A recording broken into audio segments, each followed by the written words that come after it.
may asawa ka na, huwag kang makikipagkaibigan sa pwede kang ma-in-love.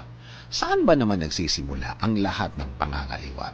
Sa pakikipagkaibigan, sa pakikipag-usap, sa pakikipagbulhan. Hanggang hindi mo na namalayan, nagiging close na kayo. Nagiging close na kayo. Hindi na lang kayo friends. Close friends na kayo.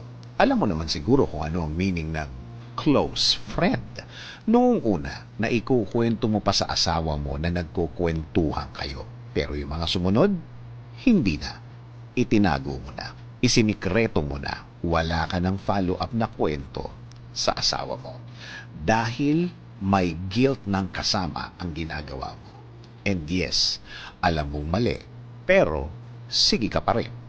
Since na nagja-jive kayo, nagkakasundo kayo sa mga bagay-bagay sa buhay, ang dating simpleng kwentuhan na ito ay unti-unting lumalalim.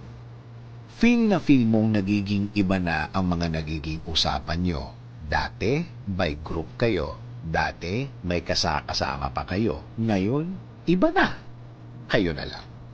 Kayong dalawa na lang. Oo naman, feel niya din yan. Since na noon pa man may dating na siya sa'yo, hindi na naging mahirap ang maging close sa kanya. Mas personal na ang mga usapan nyo.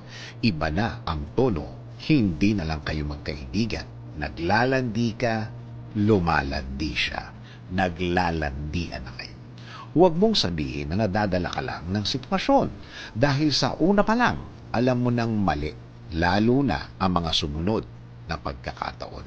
Mga sumunod na pag-uusap at mga sumunod na lakad nyo. Hanggang maramdaman mo na lumubog ka na in love ka na. Oo naman, you felt good. Pero, tinago mo, tinatago mo. Hanggang ang mga susunod mong gagawin, magsisinungaling ka na. Ngayon, yung itinatago mo, magsasuffer na ang lahat. Ang mga dapat mong gawin, hindi mo na magawa. Kasi, itinatakas mo na lang ang mga pagkakataong magkasama kayo. Sabi mo, hanggang hindi alam ng asawa mo, hindi siya masasaktan.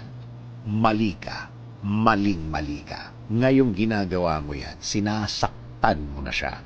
Kapag nalaman niya yan, sa tagal na itinago mo, doble, triple ang sakit. Sabay-sabay papatong sa dibdib niya yan. At kapag nabuko, babayaran mo ang lahat ng masasaktan mo mula sa pamilya niya. Kahit sa pamilya mo, masasaktan mo. Kahit ang mga batang walang kamalay-malay, masasaktan mo. Ang dating tahimik na pamilya mo, wasak na. Kahit ubusin mo ang dahilan o rason, i-justify mo man ang ginawa mo, wala nang maniniwala sa'yo. Kahit sino pa ang takbuhan mo, huhusgahan ka. Lalo na ang mga taong nakakakilala sa iyo, nakakakilala sa inyo. Oo naman, kilala nila kayo. Kilala ka nila. Alam na alam nilang sinungaling ka. Naghahanap ka lang ng simpatsya. Pero kahit anong daldal mo, kahit anong gawin mo, iba pa rin ang tingin nila sa taong nagloko.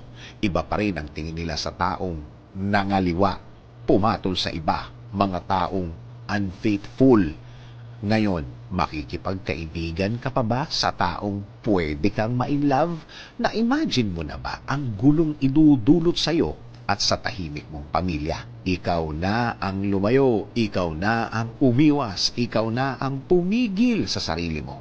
Oo, kahit wala pa kayong ginagawang masama, huwag na lang, kalimutan mo na lang. At kapag nagpigil ka, alam ng Diyos na nagpigil ka, nagkontrol ka, nakikita niya, naiintindihan niya. Lahat naman ng magandang ginawa mo, may katapat ding kabutihan. Nakikita niya kung gaano kalinis ang puso mo. Sabi nga sa Hebrews 13:4, marriage should be honored by all, and the marriage bed kept pure, for God will judge the adulterer and all the sexually immoral.